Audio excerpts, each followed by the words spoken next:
few weeks ago, I preached about empathy fatigue, a new epidemic of sorts, that exhaustion that so many of us are feeling after these most difficult 2 years.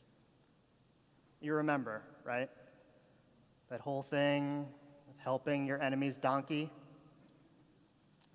Tonight, I'd like to suggest another tool to help us refill our empathy tanks. This is a story of Reb Nachman of Bratslav, who was the great-grandson of the Ba'al Shem Tov, the founder of Hasidism.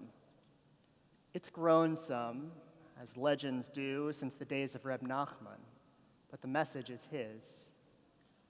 Once upon a time, a long time ago, across the oceans, across the centuries, there was a small Jewish village nestled in the mountains, set apart from the rest of the world. These Jews worked together, prayed together, and lived together without much contact with the world beyond. Until one day, terrible news had arrived that there was a plague which was coming. It was spreading throughout the land. This plague was like none other.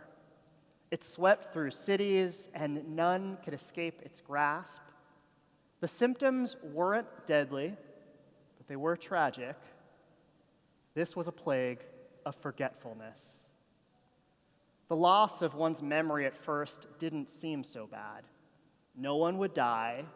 The illness didn't cause any pain. But the more the people of this village considered living without the memories of all those they loved and the meaning in their lives, there was a very real danger that it would all be lost and forgotten forever. One villager exclaimed, "Should we write it all down so that our history, our lives, our heritage shall not be forgotten?" Well, that's what they did. And then it occurred to them that they might forget even where they stored that book in the first place. "Will we even be able to read?" one asked another. "Will we even care to learn if none of this has any meaning in our minds?" another asked.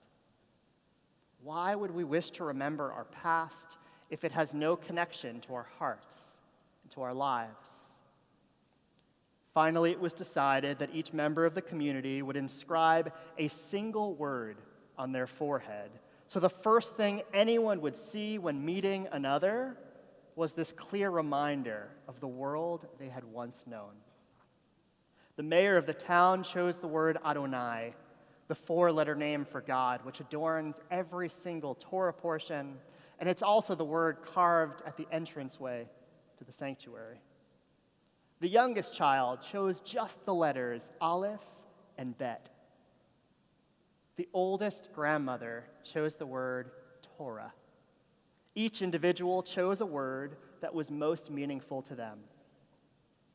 Well, the plague did come to this tiny Jewish town, and like it had in every other village, it left them without their memories. But unlike the towns and villages that had been unprepared, these Jews awakened to see upon each other's faces that word that they each wrote on their heads.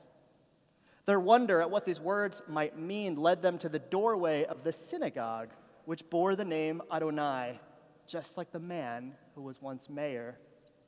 And through the doorway, they found their way to the small but precious library of books inside.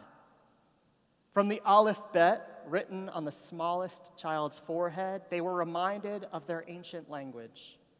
And from the word Torah on the oldest grandmothers, they reread with wonder all the stories that we still read today. Soon they were studying all the books they can find to understand who each of them was and what was most important. Eventually, they found the book of their lives, which had been prepared as a cure for their forgetfulness. And they remembered again their past and all those who had brought them to that day. The plague had come and gone, but their lives continued on because they found their memories, and the plague of forgetfulness was forgotten.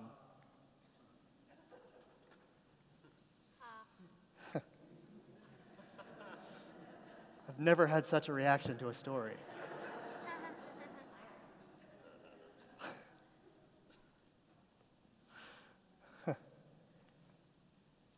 We all experience a plague of forgetfulness at some point in our lives.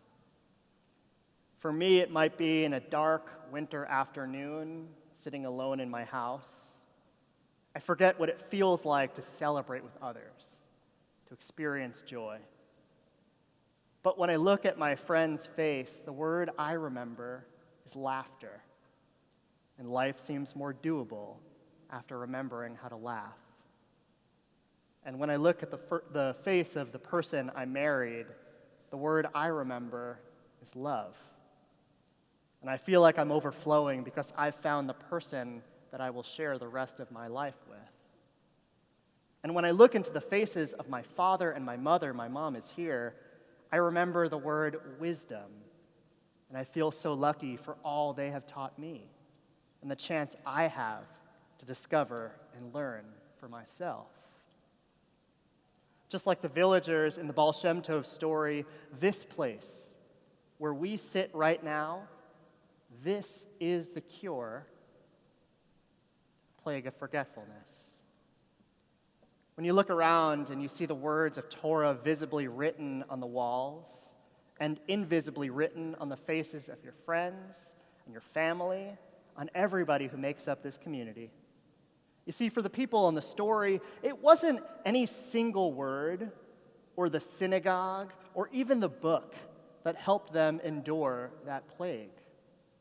Rather, they were saved when they reached out to one another and they connected with their fellow, when they showed up for each other. Together, they were able to endure the pandemic. So whenever you're feeling caught in that moment, that plague of forgetfulness, like you can't remember what it means to be you, come back here. Come back and see the faces of the people you care about. Come back to the stories you've known since before you can remember, and let them whisper their secrets to you. Find yourself again here, and be reminded of this special community too, and the person you are when you're with us. Parent, a child, a sibling, a friend, connected, strong, loved. I wish you only good memories here. And a Shabbat Shalom, Shabbat of peace and comfort. But before I conclude, I invite you now to either think to yourself or turn to the person that you're sitting next to and think out loud. The question is, what would you inscribe on your forehead as this plague comes to our community? Of course, if you're joining us on Facebook, we hope you'll share that in our chat as well. You see, just as we are all here for you, each of us has the power to help another along their way. Our tradition calls us time and again, instead of remaining in that dark place, that place of constriction and fear, as hard as it is at times, we need to recondition our social muscle and be there for one another again. We need each other. We are all interconnected, and we are better together. And if you've never heard it before, I want you to listen carefully. Each of you here tonight, everyone watching online, you and your children, Rabbis Geffen and Green and Cantor Goldstein and I, we are here for you at any time of day, all day, and all night, especially if you are feeling alone and like there's nobody else. We're just a text, an email, a DM, a phone call away. Just as I concluded that sermon back in January about helping your enemy's donkey, I'll share this again. Our Shabbat liturgy reminds us the winding way to the promised land passes through the wilderness, that there is no way to get from here to there except by joining hands and marching together. May we each find the courage and strength to dig deep in these difficult times, continue marching on, in touch with our feelings and our struggles, while reminding others of the tools available to each of us as each navigate life's journey. Shabbat Shalom.